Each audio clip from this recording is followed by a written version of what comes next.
Vice President Dr. Jagdeo on Friday fired back at those who continue to criticize the allocation of 15% of the payment from the sale of carbon credits to Amerindian communities.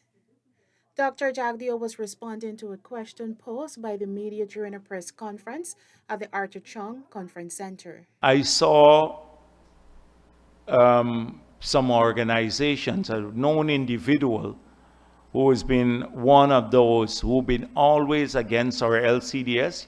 Now people hail the 2009 LCDS as sector leading and one of the first in the world.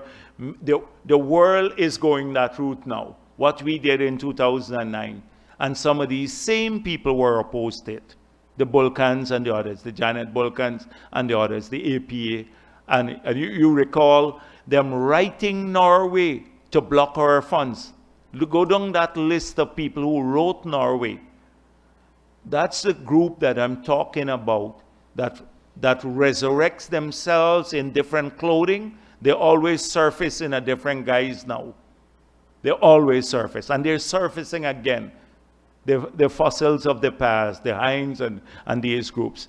So imagine that person who lives abroad says the indigenous leaders are complicit with the government.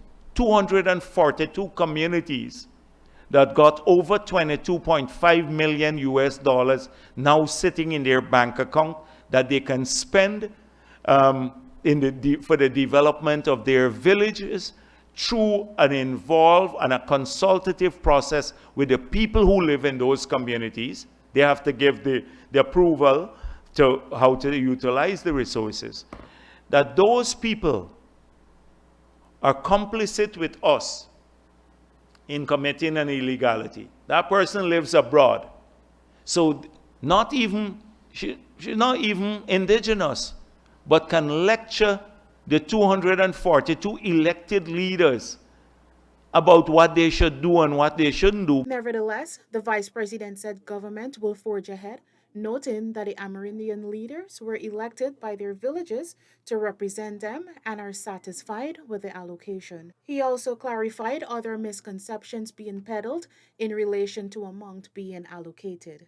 Some of these communities, if you look on average, I saw Kite Shore News again, put that of the 700 and something million dollars, 22.5 million will be given to the people. 22.5 of the 700 million dollars. And it's a lie. And it was front page headline. It's 22.5 million of the 150 million that we received this year alone. If you look at the 700 million, they will get 112, 113 million US dollars. That is what is equivalent to 15%. But the biggest headline is basically Amerindians given a pittance, 22.5 million of the 700 million. It's a blatant lie. It helps to feed this thing, this sort of thing. Total lie. And it's supported by the newspaper. The vice president, while apprising two shows on the disbursement process back in February, had revealed that each community will be receiving up to $35 million and no less than $10 million.